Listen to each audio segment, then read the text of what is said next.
नमस्कार। आज के इस वीडियो में आप सभी का स्वागत है। इससे पहले वाले वीडियो में हमने साहित्य शास्त्र की चर्चा की। साहित्य शास्त्र है क्या? इसको समझने से पहले हम जानेंगे कि साहित्य क्या है, साहित्य का क्या अर्थ होता है, इसकी क्या विशेषताएं होती हैं, इसके अंतर्गत हम किस किस को सम्मिलित करते हैं। तो आइए सबसे पहले हम जानते हैं साहित्य शब्द का अर्थ, उसकी व्युत्पत्ति।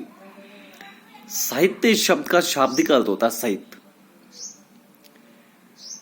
अब इस साहित्य से क्या तात्पर्य होता है? साहित्य किसको कहा जा सकता है और साहित्य हम माने तो किसको माने? साहित्य से तात्पर्य होता है साथ, संग, युक्त आदि शब्द होते हैं। ये जो साहित्य शब्द है, ये साहित्य का भाववाचक रूप है, वह सामान्य रूप से साहित्य कहलाता है। अतः अगर हम व्युत्पत्ति की दृष्टि से चर्चा करते हैं तो साहित्य शब्द का अर्थ होता है साहचर्य। लेकिन हमारे मन में एक सवाल उठता है, हमारे मन में एक प्रश्न उठता है कि साहचर्य किसका किया जाए, साहचर्य किसका होता है, साहचर्य किन किन के बीच होता है। तो मित्रों, इसका सीधा सा उत्तर है, इसका बिल्कुल साधारण सा जवाब है कि साहचर्य होता है अर्थ और शब्द के बीच। साहचर्य होता है शब्द और अर्थ के मध्य। पर यह अर्थ जो हम चर्चा कर रहे हैं वो स्पष्ट रूप से साहित्य शब्द से उत्पन्न नहीं हुआ है। साहित्य केवल साहचर्य का भाव है, किंतु वह साहचर्य शब्द और अर्थ का ही है।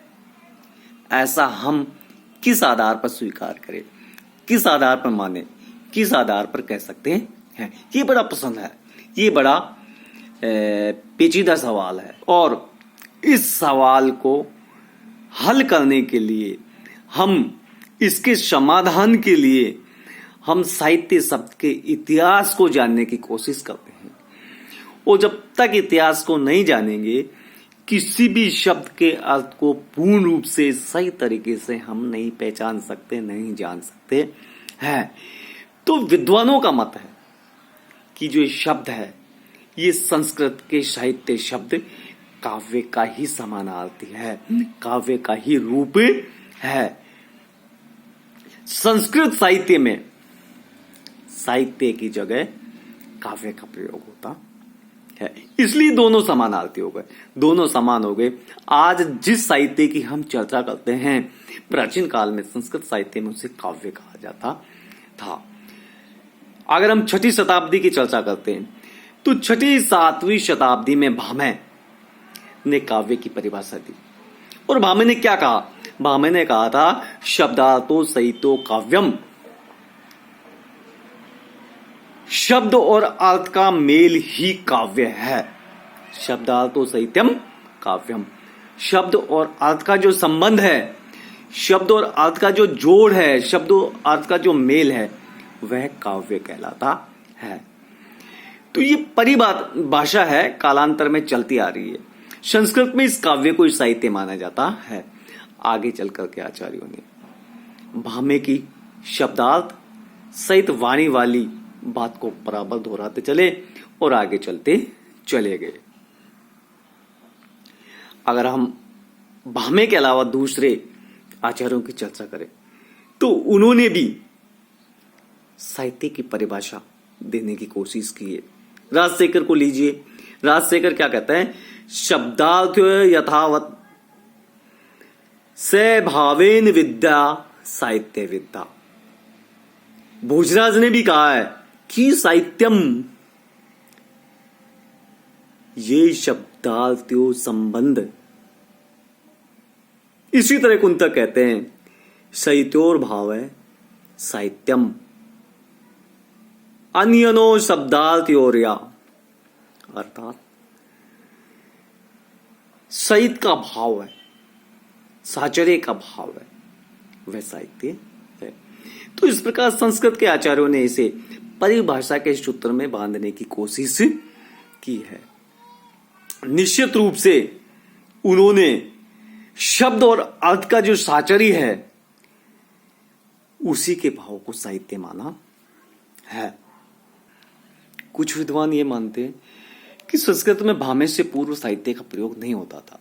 भामे के बाद शब्दार्थो सहितम काव्य के आधार पर साहित्य का प्रयोग होने लगा और स्पष्ट रूप से ये अर्थ ही संक्षिप्त संकेत के रूप में हमारे सामने आज तक चला आ रहा है।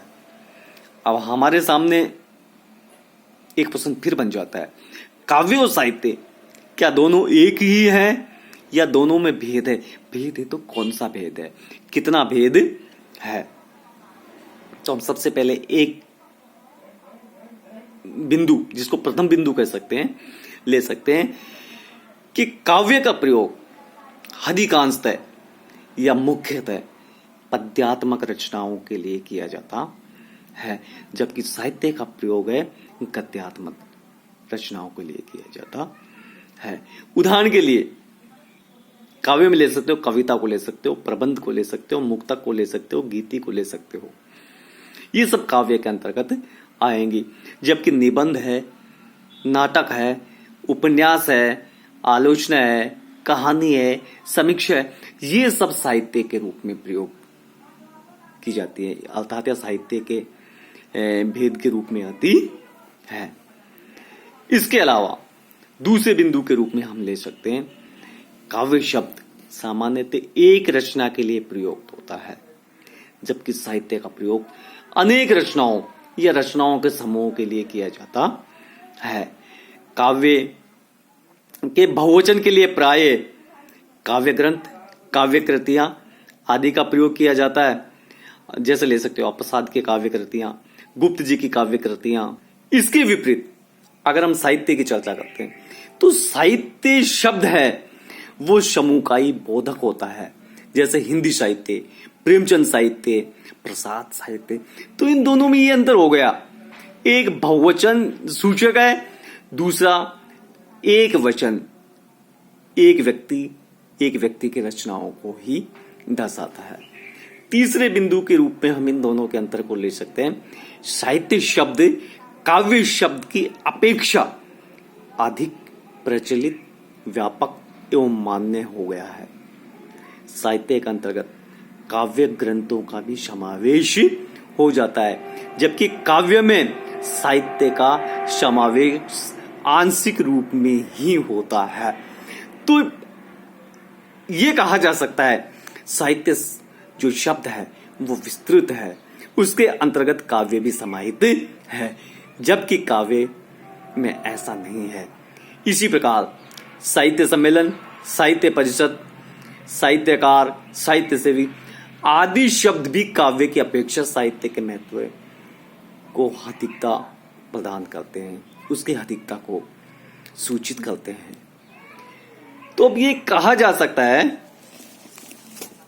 कि साहित्य की उत्पत्ति, साहित्य शब्द की उत्पत्ति प्राचीन संस्कृत ग्रंथों में जो काव्य कहलाता था वहीं से प्रारंभ होती है। कालांतर में आगे जाकर के ये विस्तृत रूप को धारण कर लेती है, परंतु काव्य और जो साहित्य है दोनों में कहीं ना कहीं अंतर है, जो कि हमने अभी पढ़ा है। अब हम विविध विषयों के साथ साहित्य की अंतर और उसकी समानता का अध्ययन करेंगे। तब तक के लिए धन्यवाद।